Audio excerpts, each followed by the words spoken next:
live streaming and the chat on our Zoom. So we have both options. And then if you have to break away, you can always come back another time and view the video on the Facebook. So that'll work too. Okay, well, welcome everybody. I'm Kim N. I'm the president of Dunes-Calumet Audubon, and we're very glad to have all of you here. Matt Kawasinski, who is our vice president, is also on, and he'll be helping to monitor the Facebook feeds. Excuse me. And we'll start off with some meeting news for you, just to let you know what's coming up for our chapter. So we have this Saturday is our third Saturday of the monthly bird walk, and it will be at West Beach with Michael Topp, who I see is on here today. You're going to be meeting at the Long Lake parking lot, and don't forget, you can just go ahead and register on Eventbrite, and it's free for members, and there's a small fee for non-members. And then next month starts our first Saturday of the month that we're at Portage Lakefront. So we will not be at the state park or the visitor center of the national park as we were in August, September, and October. So meet Julie there at 8:30 in the morning. It is considered a national park site, so I believe you're supposed to have a pass if you park there. Go ahead and register via Eventbrite. And then our third Saturday in November, our monthly program is going to be an evening program, an owl prowl that will start at 5 o'clock with an owl ambassador from Humane Indiana Wildlife. Nicole Harmon will be bringing something out.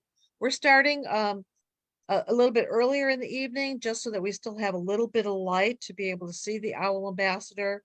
And we'll be meeting at the Kemmel Beach parking lot. Again, it's a national park site, so you're supposed to have a national park pass to be able to park there. I think the registration may be on, but check for that and we'll be able to help you with that.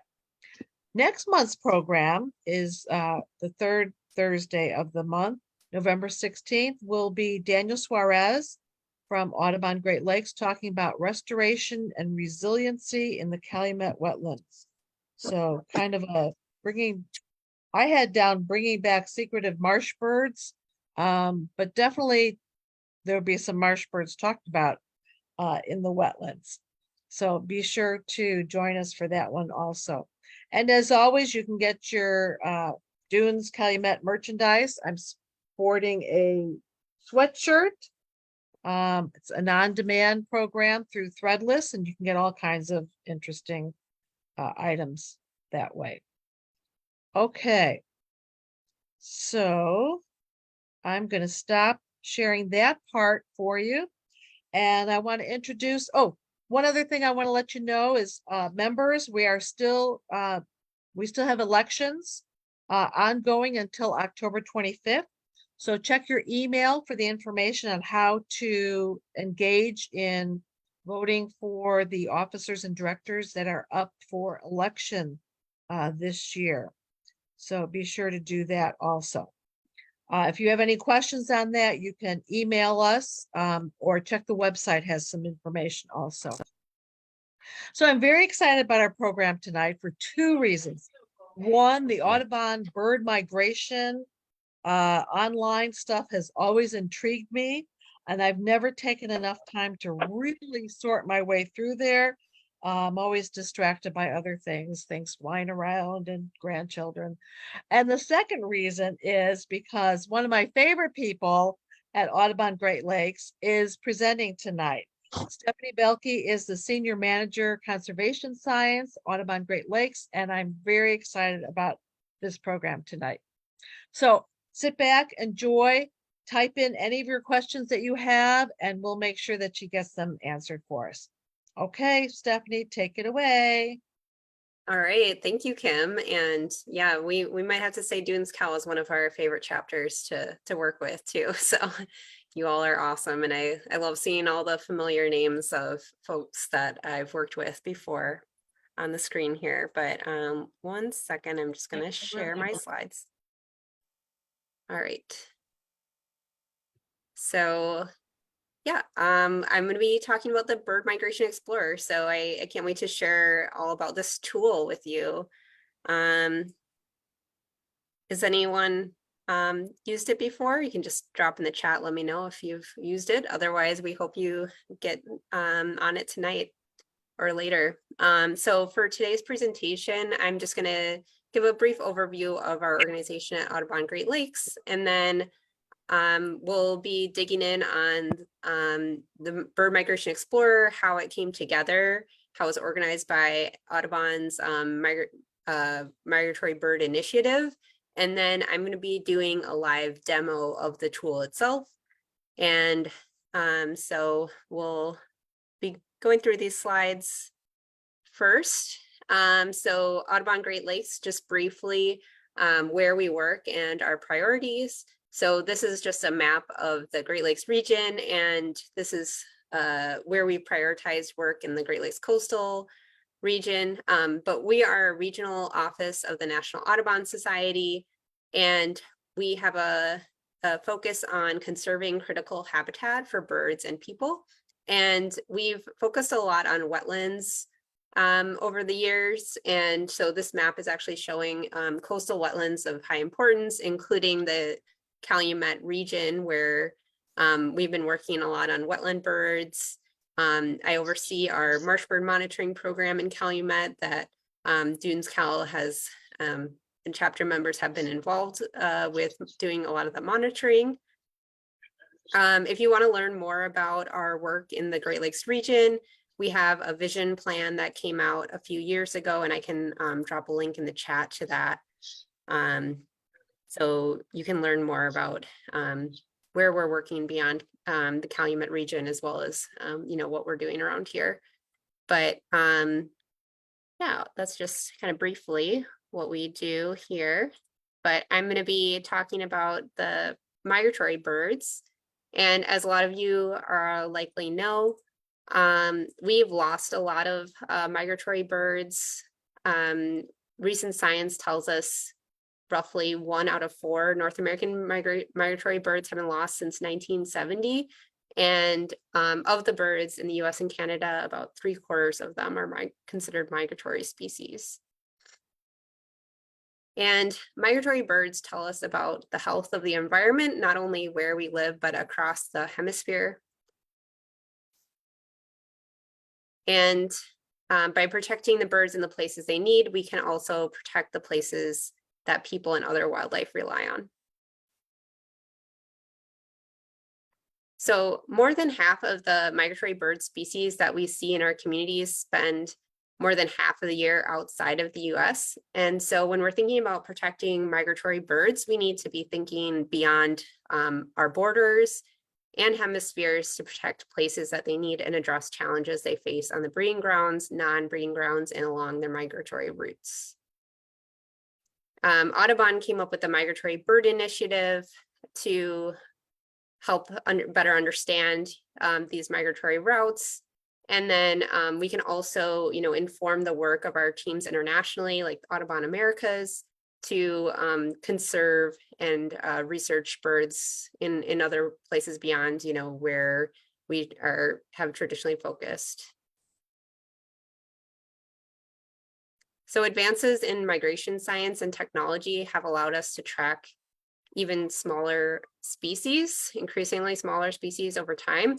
And these data have provided us with a better understanding of the journeys that migratory birds take. And this in turn leads to more effective conservation efforts. New studies are coming out almost every day, but these with kind of tracking data. But a lot of these data are just scattered among various reports and scientific journals, and they're not necessarily accessible to everybody. So that's really kind of what sparked Audubon's Migratory Bird Initiative, which was launched in fall of 2018. And their vision was to secure the future of migratory birds in the Western Hemisphere with the goals of identifying the places birds need, protecting the places that matter most, and reducing threats while engaging people in the wonder of migration. So, the issue was that there's all this migratory bird data and tracking data out there, and it really came down to consolidating it. So the Migratory Bird Initiative, which is a program, again, of National Audubon Society, looked to consolidate millions of data points shared by hundreds of scientists and institutions so we could help reveal a better understanding of where and when and how we can act across the hemisphere to protect migratory birds. So far, Migratory Bird Initiative has consolidated data for 458 species, which breed in the US and Canada. So about half of the migratory bird species that are regularly found in the US and Canada still don't have any tracking data at all, though.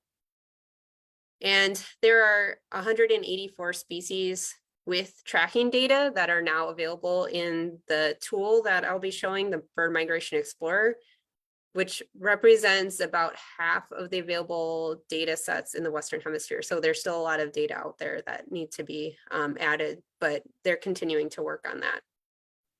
So more than 520 migration studies contributed from hundreds of individuals and researchers went into creating this new tool, the Bird Migration Explorer. And this work was made possible due to extraordinary partnerships across over 200 scientists and organizations. So the Migratory Bird Initiative focuses on making science actionable. And that means that the Migratory Bird Explorer provides data which engages Audubon network and informs new conservation applications. So network engagement really meaning, working with folks from chapters like you, so you can continue to support the tool and learn from it and share it with others.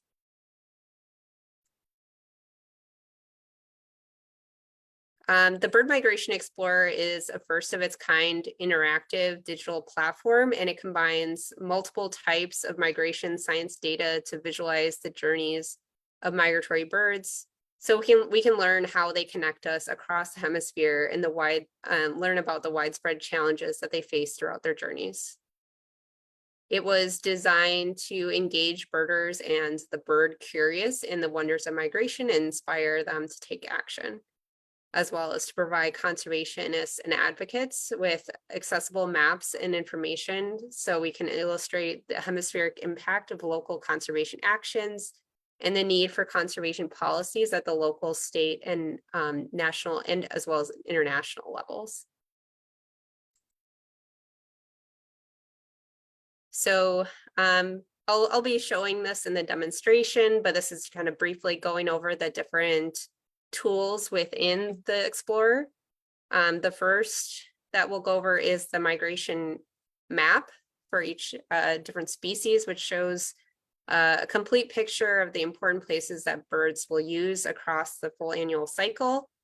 And it's used to inform the work of Audubon Americas, which again is our international program, and it can help improve hemispheric conservation outcomes. So these are individual maps for all those different species. And then I'll again be showing this in the demonstration, but there's also a tool that looks into, you can select by location.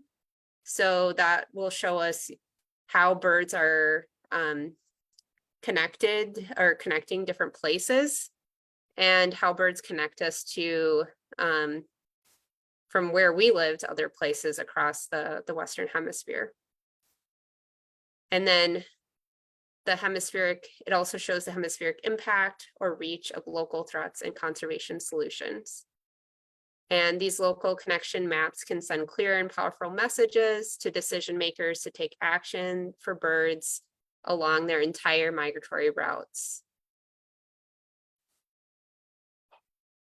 And lastly, the final tool is the Conservation Challenge Map, which combines weekly maps of bird distribution and abundance with the footprint of conservation challenges to show where, when, and how, sorry about that, shows how extensively birds are exposed to human activities and environmental changes as they migrate throughout the year. So this map is showing the long-billed curlew depicted in areas of anthropogenic groundwater depletion. So in areas where there's a darker brown color is showing where there's higher abundance of long-billed curlew and where they overlap with areas that have high groundwater depletion. So these conservation challenge maps can show us the bird's exposure or co-occurrence with a human activity or environmental change. Though they don't show impacts necessarily, but they can show us where we might want to focus our conservation work. So next, I'm going to be doing the live demo. So I'm just going to switch screens.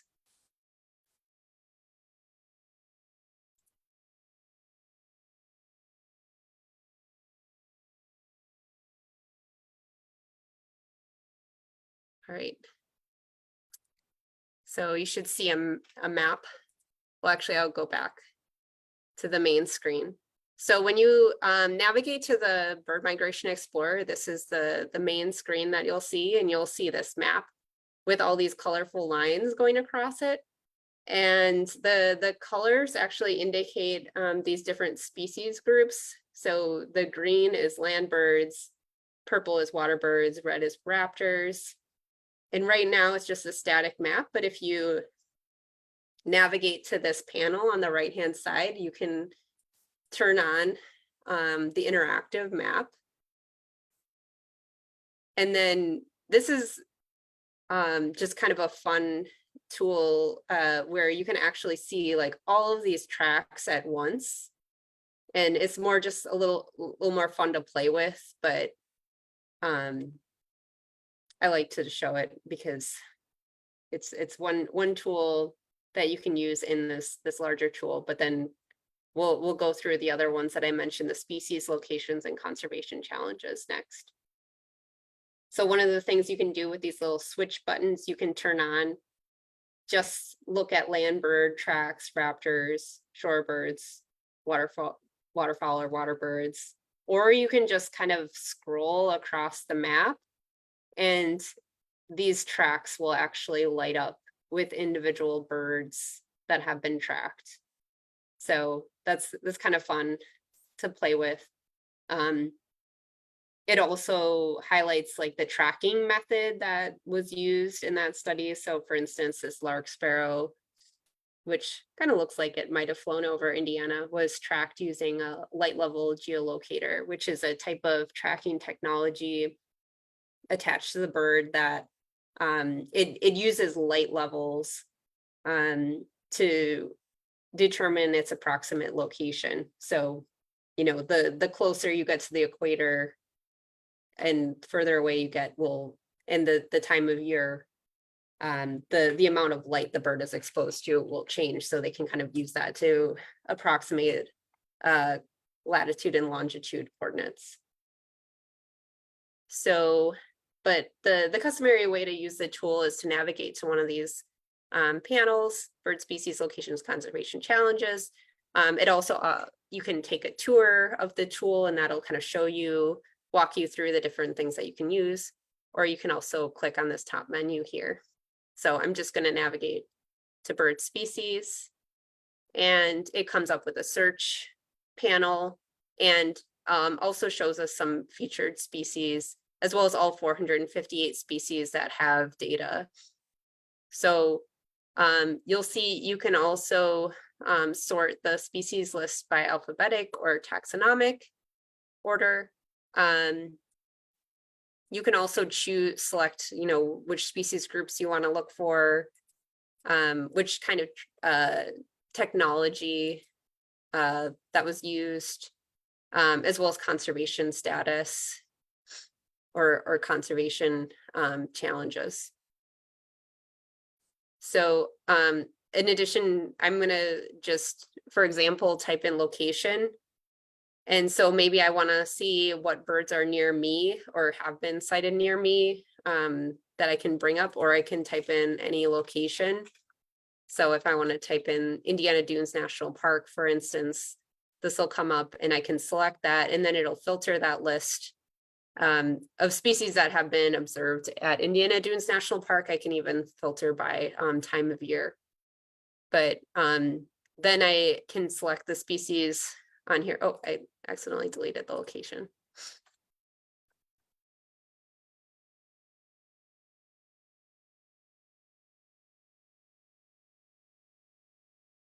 And then I can scroll through this list and see which species I'm interested in looking at tracking or migratory routes with. So I'm going to select the American woodcock as an example because they're migrating right now. And it'll come up here on the map, and it does take a while to load. So you'll see that this bird icon just means that it's loading in all of the information, which it does. There's a lot of information packed into this website, but it looks like it's coming up. So because I selected the location at Indiana Dunes, it kind of ended up zooming in on the map there, but you can also zoom out in the right-hand corner here. And what it's doing is it's showing the movements of these birds throughout the calendar year. And you'll see that this bar at the bottom shows the dates ranges that are being reflected on the map. It's still loading a bit, but you can also pause this. But the yellow circles are actual tracked birds that were actually tracked, like individuals, and they're showing that movement to reflect the time that's being shown on this map. So I can like pause it so that right now this is paused on the map for the week of November 3rd. And I can also adjust that. I can bring it back to this week, and this is showing on the map like actual tracking. It's not live data. This is data that's been collected in the past by different research studies, but the yellow dots indicate individuals that were tracked, and that these were their approximate locations during the end of October.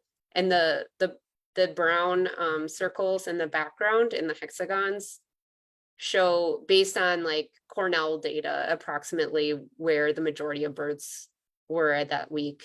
And then it's fun to watch, how that moves over time, and then see these clusters of birds in the winter that they're spending all their time in the Southeast US and then moving up.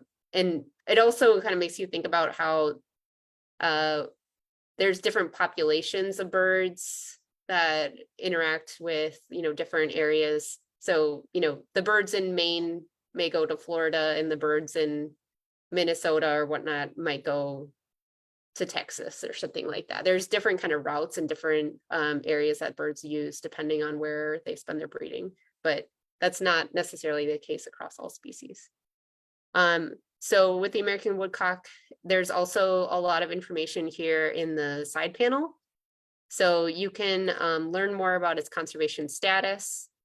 You can read some fun stories that have been published about American woodcock on Audubon's website. You can also, right now we're looking at the migration map, but you can also look at the species connection map. And the conservation challenge map for American woodcock. So when this loads, you'll see a bunch of purple hexagons. or, oh wait, maybe you have to select it. So I'll select where we're located. And it'll show of birds that have been tracked in the Calumet area. For example, they have been linked to sites in, you know, in Ontario and to Louisiana. So that kind of gives you an indication of like the woodcocks that we see in Indiana may be coming, if they're migrating through, this is approximately, you know, where they're coming from. They're not, except there's, looks like there's one that came from the East Coast, but predominantly, you know, they're coming from straight north, a little northeast, a little northwest of us, and then going straight toward the Gulf.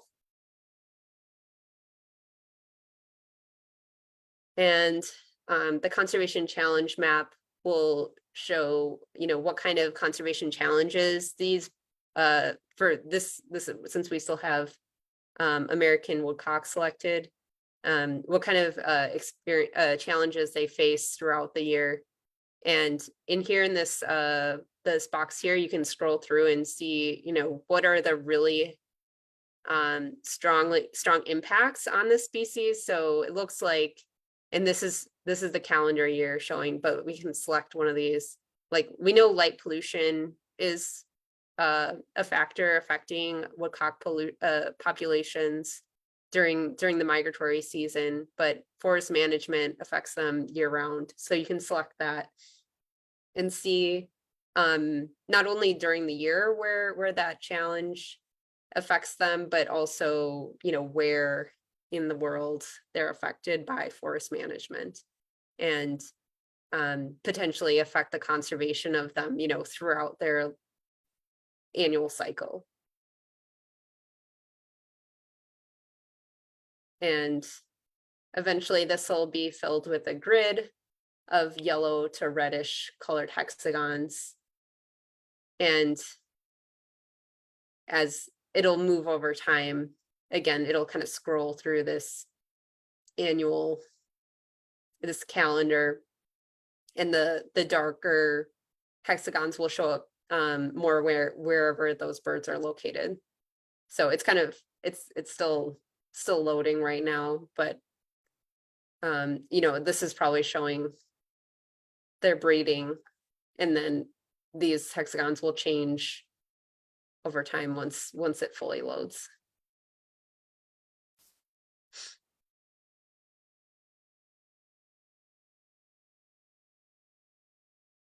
Well, maybe it's not going to load. But next I'll just go to the locations tab. So this is another way of exploring the data, is by, you know, focusing on where you are, or maybe you want to know where birds are connected to you, and like if you're going on vacation somewhere, and finding how they're connected to where you live. So I'll select Lake Michigan, Chicago. And you can see that hexagon is highlighted on the map where I selected, which is Chicago. And the darker purple hexagons are where birds have been connected to Chicago. And the lighter ones have some data, but just fewer species. So Chicago is connected all the way to birds that have migrated from Northwest Alaska to all the way to Argentina. So we can select those hexagons and find out what birds have made tracks through our area to different parts of the world. You can also see statistics on, you know, where birds are traveling to on this left-hand panel. And yeah, it connects to 17,000 birds across 130 species in the US have been connected to the location that we selected. So if you're, for example, planning a trip to Costa Rica, you can find out what birds have traveled from our region to where you're traveling to. In this example, a tracked eastern whippoorwill and a prothonotary warbler. So I always find that really fun when I'm traveling to somewhere that's in the tropics in the winter, and I see birds that, you know, we see where we live in the summer. And they're, you know, somewhere somewhere in the tropics in the winter time, and you always kind of wonder if those are the same birds that might pass by where you live. So that kind of gives you an indication of it's it's possible. If you see a prothonotary warbler in Costa Rica, it might have been the same individual that passed through, or even one that bred at Indiana Dunes State Park. So lastly, I'll show the conservation challenges. So this is just an overview of all the different challenges that the team collected data on. So you can see, it ranges from urban areas, agriculture, oil and gas, roads, power lines, light pollution, which is a big issue in the Chicago area, especially. But you can click on any one of these and see a map of, where these occur. So I'll select, for example, light pollution.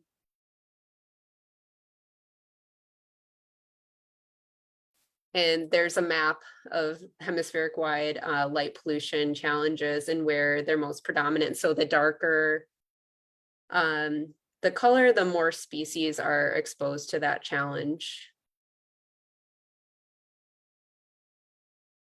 So if we go to selecting Northwest Indiana and South Chicago, it says that we have 208 species that are exposed to that challenge. And these are species, that have the most risk of, being disoriented by bright lights because they migrate at night. So you can click on any of these species to learn more about them and go back to some of the other maps and tools. And then, we're brought back to that same species map.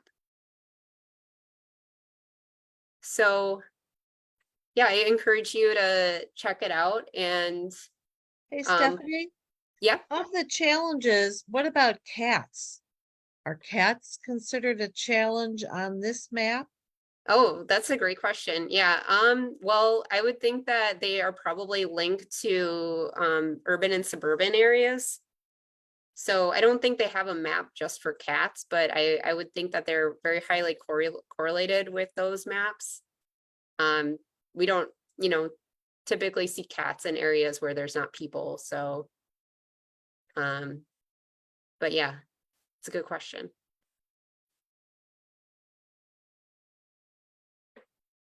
And then, lastly, there is an option to take action. So if you, want to get updates on migratory birds, and I believe there's also a link to other resources. Oh, here it is. So learning resources. If you want to learn more about the Bird Migration Explorer, and there's some more, videos and tips for how to use it, and as well as frequently asked questions. And if you have any ideas or want to contribute any research studies that you know about that aren't included in the data set, you can look up or email the team at migratory-birds@audubon.org. Yeah, I just had an idea too. If I know you all did some tagging with saw-whet owls, so it's possible that some of that data might be used. I'm not sure. I'm just gonna test it out. See if it shows up.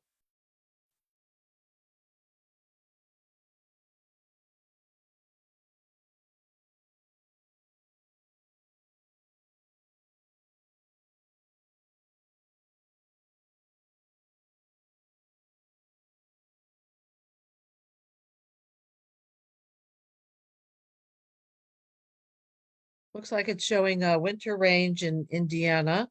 Yeah.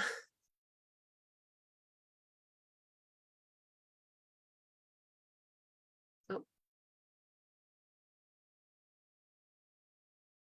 Yeah, maybe that hasn't been added in yet because I'm not seeing individually tracked birds. But if you do see them, they're either this yellow or this purple color, and if you're familiar with the different kinds of technology, I believe the purple dots are the Modus nano tags, which I believe are being used in Indiana. So I'm just going to go back and share a few more of my slides.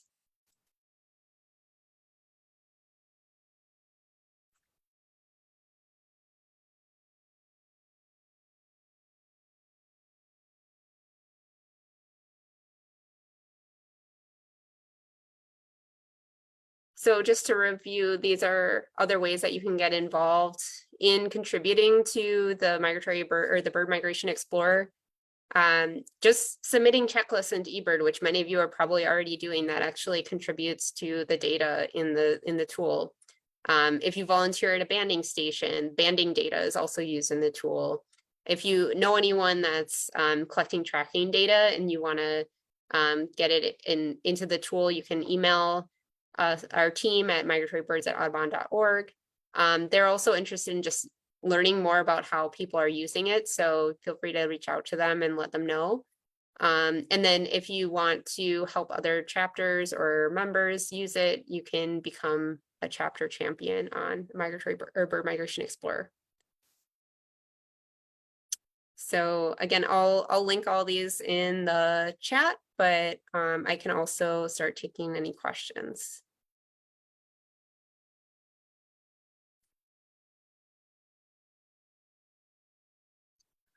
Well, so far that was the only question that popped up was Oh, whether or not the cats were in the map, and you mentioned that it was probably within the urban maps, which I can definitely see because that's pretty much where we're getting influence, you know, with cats being roaming and being an influence on birds. We have some thank yous that have been coming up to Stephanie, and I'm sure that Matt is probably checking on the any of the live feed answers. And we did have a suggestion from Trevor to mention Merlin. Merlin is an app that you can use to find out what's going on with birds, what birds are near you. Oh, here's a good question. How often is the data updated? yeah, that's a good question. I think we do have team members that are working on a regular basis to get the data, get more data, because it's like I said, it's continuously coming out, but they're at least, you know, going to be annual updates to the live tool. You're hoping for annual updates. Mm-hmm. That'll be good because we certainly have more Modus towers going up in Indiana. And so as more birds are being given tracking devices and the Modus towers are available, that should help out. Yeah, yeah, for sure. Yeah, I think one of the really exciting things about this tool is that even, I mean, it's amazing to see how much data has already been collected and that's out there, but it also, you know, is a good showcasing for like how many gaps there are, how much we don't know. So I think that's really cool. And it's exciting that we're continuing to, you know, just get more and more data. It is very exciting. And Dunes-Calumet Audubon is participating in a pretty big initiative for called Chasing Melody, and we'll be having some more information about that come out on our website also, to place tracking monitors on wood thrush. And so a big partnership program that'll be starting in 2024, and we have contributed some of our members' money to be able, and fundraising money to be able to participate in that, to help put tags on wood thrushes next year. And once that gets started, a lot more information will be coming out. Let's see, I think I see a couple more questions coming out. So what is the ultimate goal of this program? Oh, Yeah, that's a big question. So the ultimate goal is to inform conservation and where we can prioritize conservation efforts as well as planning efforts and where we should be working with different partners, especially internationally across the birds range. So we know a lot about birds experiencing declines where we live, but we don't know necessarily where they go during different times of the year. So you know we're doing what we can in our neighborhoods to help birds, but there's a lot more that we can do outside of that, because maybe they're doing all right here, but they're not doing as well during different parts of their life cycle. So we can do more to help birds across their entire life, full annual cycle, as they like to say.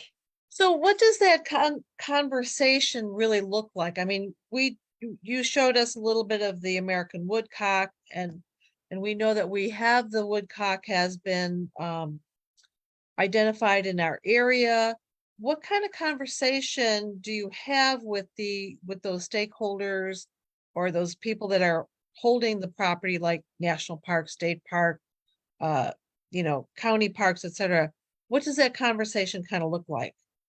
Yeah, well, I mean, it's pretty complicated, right? But I think the tool actually can help you kind of narrow down where you might want to focus by looking at the conservation challenges map, for instance, and where are those really high risk areas where we anticipate like large numbers of birds, um, you know, declining. So, I mean, for woodcock, one of the challenges that came up was forest management, and we can dig in more and learn more about what they need as far as forest management, and then inform practices, like best practices for managing the type of forest that birds they need in different parts of their range.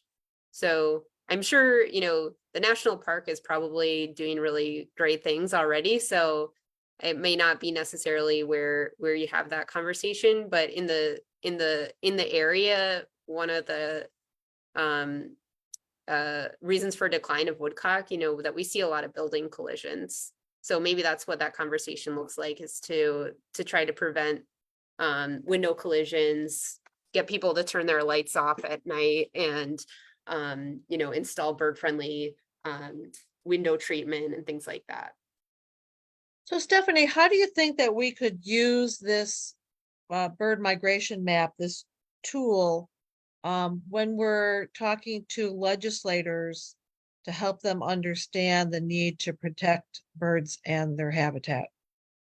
Yeah, so one of the examples that I've heard used is that sometimes there's something that comes up that's like a big threat to the environment, but it's not where we live. So it's kind of feels like, oh, it's out of our hands.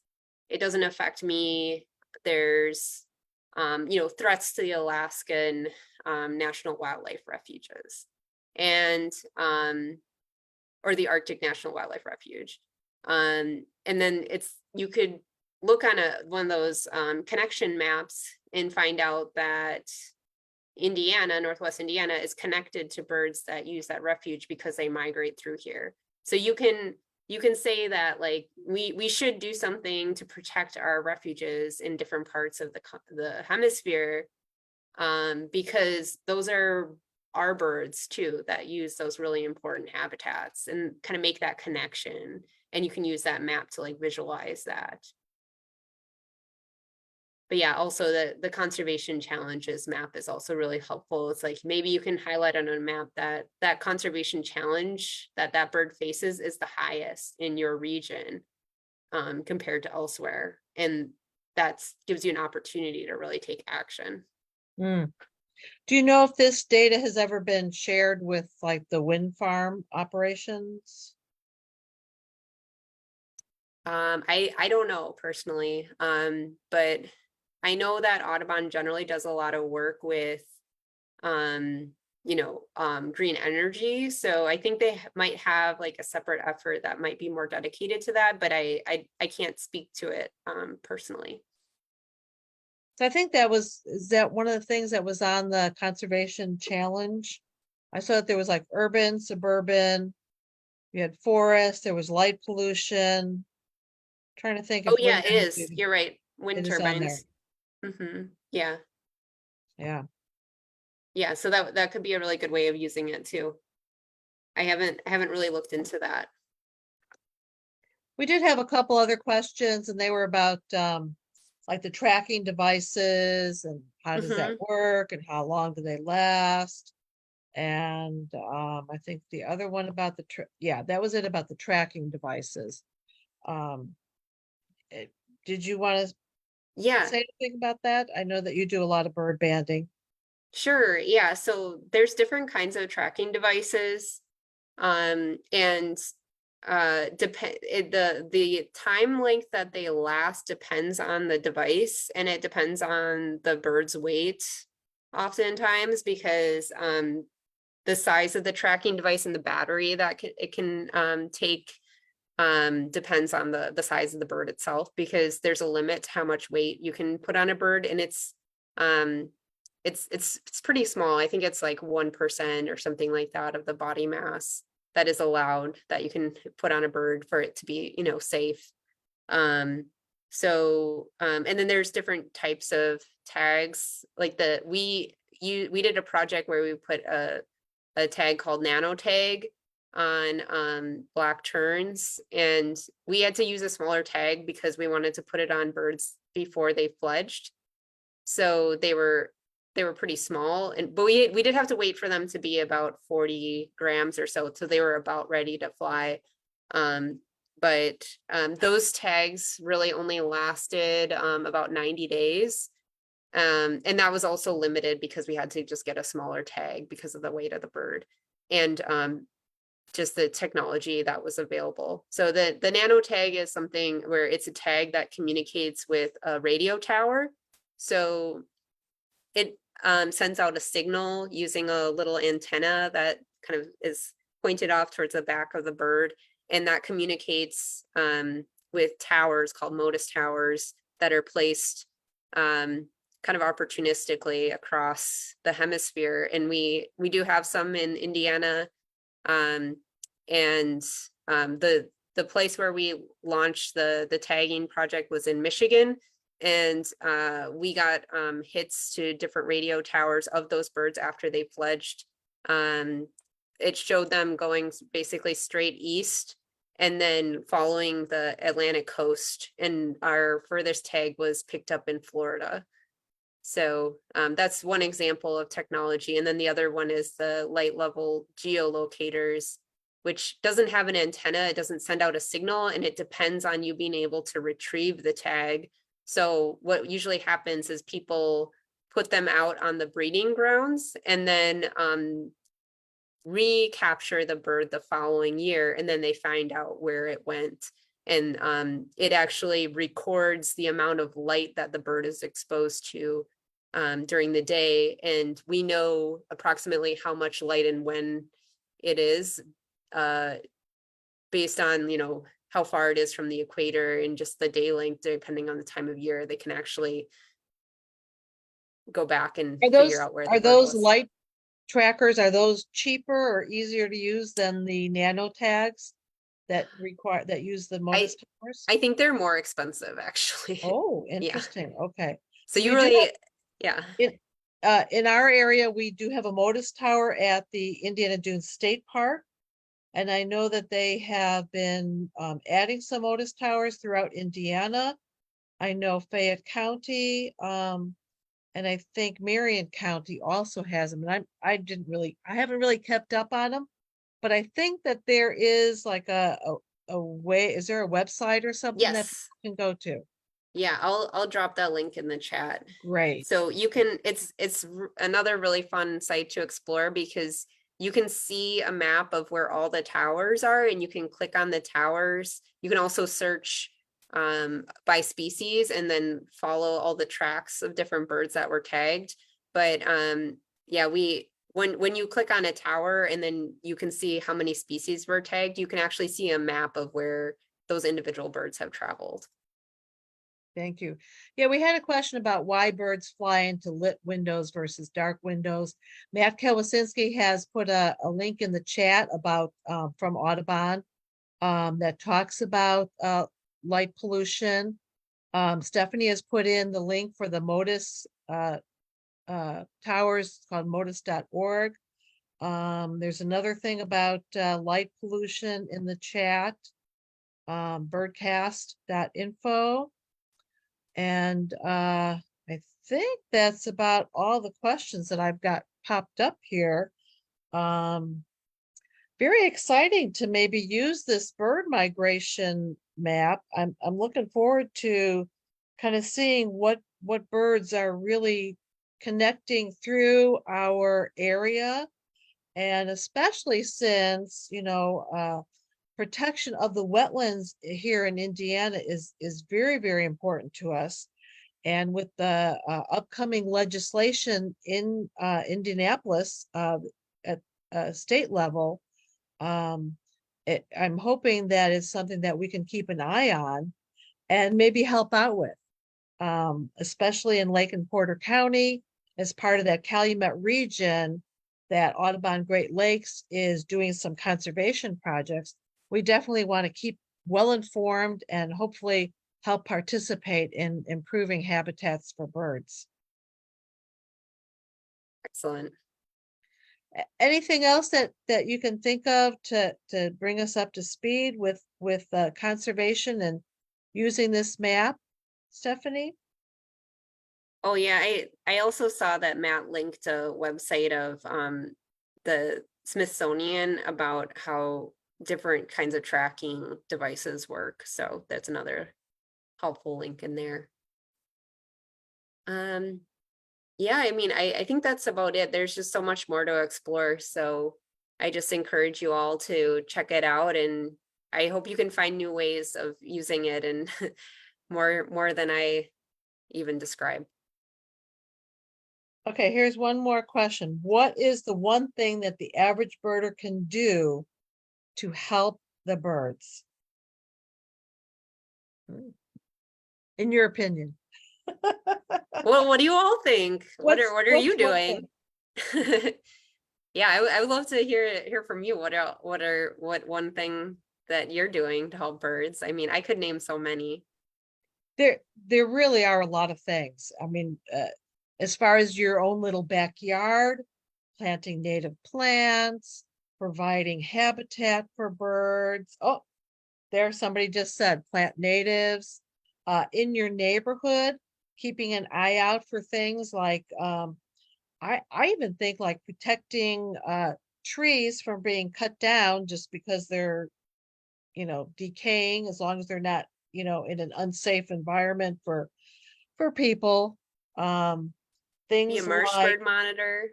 marsh bird monitoring, checking out the neighborhood cat population. Here's one: keep bird bass or water source unfrozen during the winter.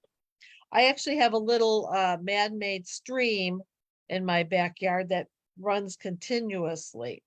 And so I always have a water source. But interestingly enough, I realize I have chickadees that like to drink the water from the little ant collector above the hummingbird feeders.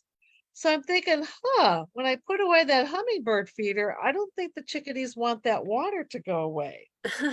Oh, I don't know. They get some extra protein when they drink out of that one. That's very possible.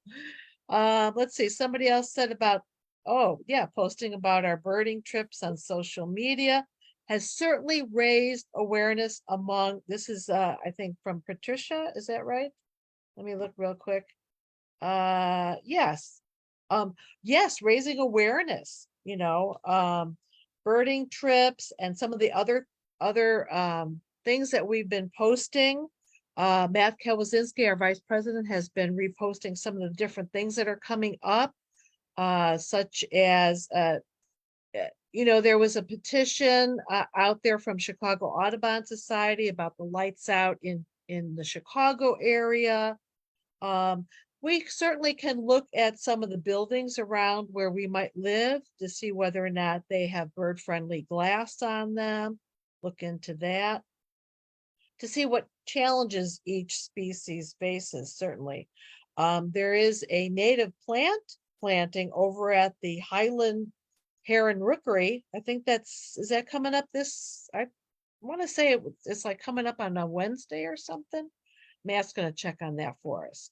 October 26th, which is a Thursday. It's a Thursday. So those are things that we've been posting in our Facebook.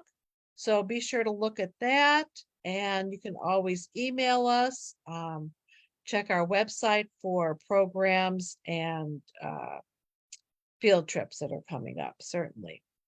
Any other questions for our friend Stephanie, who has taught us so much about the bird migration maps to explore where the species, 458 species, are migrating and connecting from places up north to the places down south. I might not get to Costa Rica, but I'm going to see what birds are going there. Thank you so much, Stephanie. Really appreciate it. Yeah, thank you for having Very me. good information from you that we can use. And a lot of people are saying thank you. I'm just going to do a quick backwards share here of our information. Don't forget, we have our bird walk coming up this Saturday. I think it's coming up. Oh, you know what? Because I started from the backwards. I'm going backwards. There's our merchandise that you can order. Next month's program, Thursday, November 16th. More about wetlands. We love our wetlands this year.